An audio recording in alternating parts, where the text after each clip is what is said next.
I know that you're trouble. Me too. So we won't leave, no matter what happens.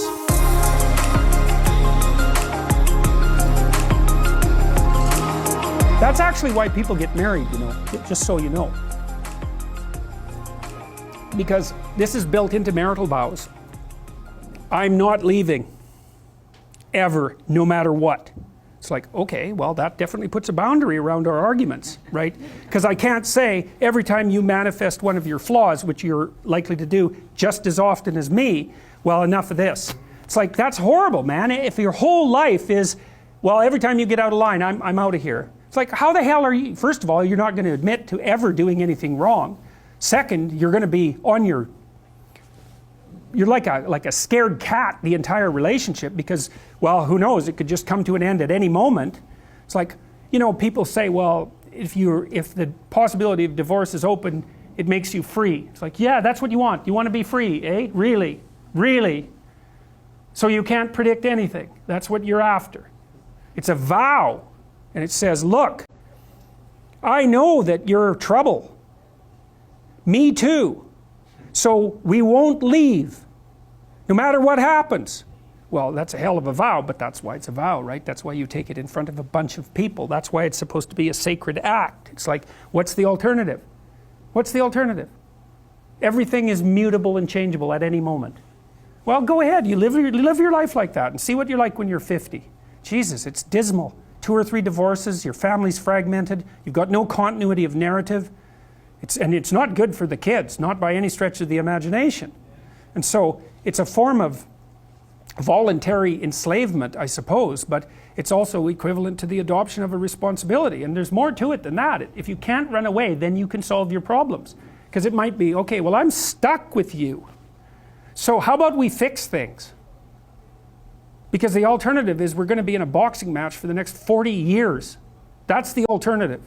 So, and you think you're going to fix problems without something like that hanging over your head? There isn't a chance. You'll just avoid them because that's what people do. It's really hard to solve problems, especially in a relationship. We're having a fight and I find out that it's, you know, because you were abused by your uncle when you were 5 or some goddamn thing. You know, it's like, it's very frequent that that sort of thing happens. There's your partner is, you know, manifesting some weird anomalous behavior. You just can't make heads or tails of it. It doesn't seem related to what you're doing at all. They don't want to talk about it. And so as soon as you bring it up, they get mad. And then you bring it up again, they even get madder and they tell you that you're not going to talk about that or they're going to leave. And so maybe you're really, really persistent because you're kind of a son of a bitch, and then they break down and cry, you know, and then they have this horrible memory that comes flooding forward that's completely, you don't know what to do with it, and then you have to sort it out. It's like, you think you're going to do that unless there's a good reason? You have to know, we better sort this out or we're going to be carrying it around for the next 40 years. That maybe is enough motivation so you'll actually try hard to solve a problem. It's a lot easier to say, well, sorry, we're not going there. But then, good, you'll have it every day, every goddamn day for the rest of your life. See, there's some additional problems with divorce that people don't really grasp when they're young. Like, the idea that you can be divorced once you have children, that's kind of a stupid idea, because you can't. You can find a limited substitute for your initial freedom. But if you have kids and you try to get divorced, the probability that that's going to demolish your life is very, very high. First of all, it's incredibly expensive. So one or both of you is going to come out of that poor. And your market value has declined. Let's say you're the woman who takes the kids. Your market value has declined radically. You're going to be poorer.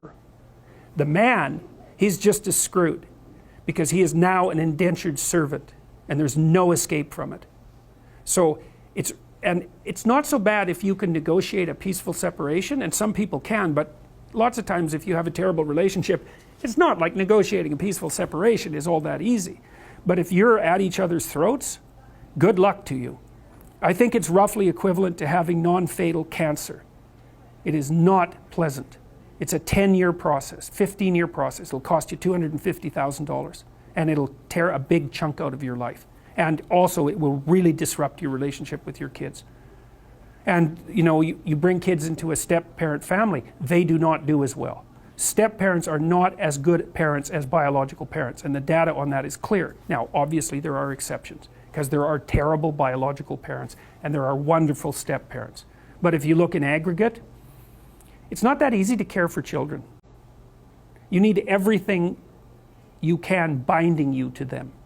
And if they're someone else's children, mostly they get in the way of the person that you love, right?